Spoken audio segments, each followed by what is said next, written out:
नमिता और उसके mummy papa कचरा उठाने का काम करते हैं, जिस वजह से उनके घर में 2 वक्त के खाने के साथ लोगों की गालियां और ताने भी आते हैं। एक दिन नमिता कचरा उठा रही होती है कि तभी फोन में देखते हुए एक आंटी वहां नमिता से टकरा जाती है। छी छी, ए लड़की, तू देख कर नहीं चल सकती क्या? पर मैम साहब, मैं तो अपनी जगह पर ही हूँ। आप फोन में देखते हुए चल रही थी। अरे, एक कचरे वाली होकर मुझसे जुबान लड़ाती है। अब घर जाकर दोबारा नहाना पड़ेगा, पूरा गंदा कर दिया। कितनी बदबू आ रही है। ऐसा बोलते हुए आंटी वहाँ से चली जाती है और उनकी बातों से दुखी नमिता आंखों में आंसू लिए काम करती रहती है। इसी तरह दिन बीतते हैं और एक दोपहर नमिता अपनी मस्ती में गाना गुनगुनाते हुए कचरा इकट्ठा कर रही होती है कि तभी जिंदगी एक सफर है सुहाना, यहाँ कल क्या हो किसने जाना, जिंदगी।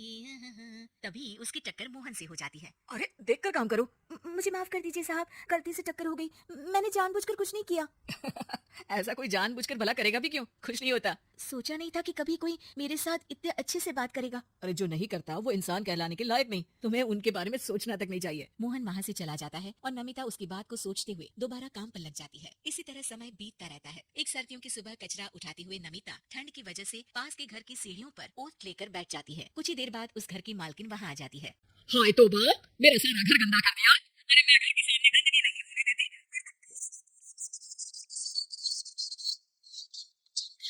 इसलिए कुछ देर बैठ गई तो भी चली जाती हूँ और सफाई भी कर दूंगी। अरे यहाँ बैठकर घर पहले ही गंदा कर चुकी है, अब छूकर अशुद्ध भी करना चाहती है। अपनी माँ के चिल्लाने की आवाज सुनकर मोहन घर से बाहर निकल आता है। जहाँ नमिता को देख वो किसी तरह अपनी माँ को शांत करके घर में वापस भेज देता है। मुझे माफ कर दीजिए मालिक, गलती हो गई। अरे प्लीज मुझे मोहन बुलाओ और अपनी माँ की तरफ से मैं माफी मांगता हूँ।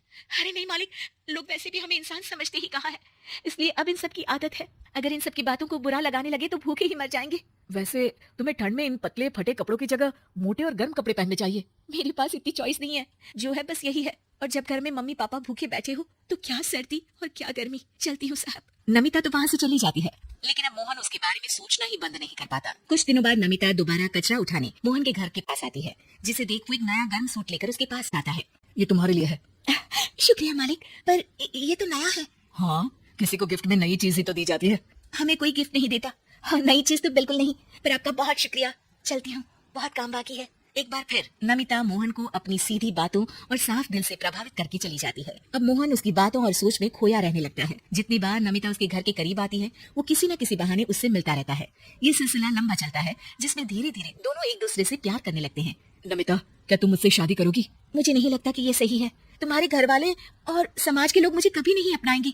मेरी वजह से तुम क्यों अपना जीवन खराब करना चाहते हो? मेरा जीवन तुमसे शादी करने के बाद नहीं, बल्कि शादी नहीं करके खराब होगा। मेरी बात मानो, सब ठीक होगा, भरोसा रखो। मोहन की प्यार और उस पर भरोसे के साथ नमिता शादी के लिए हाँ कह देती है और अगले ही दिन वो दोनों कोर्ट मैरिज कर लेते हैं। इसके बाद मोहन नमिता को लेकर जैसे ही घर पहुंचता है तो वहाँ उसकी मम्मी, जो अपनी सहेलियों के साथ किटी पार्टी कर रही होती है, उन्हें एक साथ देखकर हैरान रह जाती है। हाय राम, कल मुही करम चली। तुझे एक दिन सीढ़ियों पर बैठने के लिए कुछ जरा बहुत बोल क्या दिया। तूने तो बदला लेने के लिए मेरा बेटा ही फंसा लिया। अरे जिस लड़की की हमारे सामने खड़े तक होने की औकात नहीं, मोहन तो सीधा उससे शादी करके घर के अंदर ही ले आया।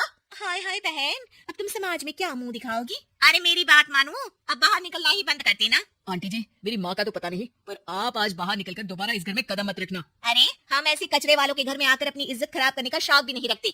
अगर यही कचरे वाली आपके घर का कचरा उठाना बंद कर दे तो उस आलीशान मकान में आप 2 दिन भी नहीं रह सकती। पता है क्यों? क्योंकि आप जितनी गंदगी फैलाते हैं ना, उसे ये साफ करती है, इसलिए आपका घर साफ रहता है और आप उस पर घमंड कर पाती है। इस हिसाब से तो आप और हम कचरे वाले हुए। ये नहीं, कुछ भी हो, बीमारी, ठंड या गर्मी, ये हमेशा अपनी फिक्र ना करते हुए आपको सेफ एंड क्लीन रखने के लिए सफाई करने आती है, और आप इसे ही गंदा बोलती है। शर्म करो। मोहन की बात सुन के सबको अपने कहे पर शर्म आने लगती है, जिस पर वो नमिता से माफी मांगते हैं और मोहन की मम्मी भी उसे अपना लेती है।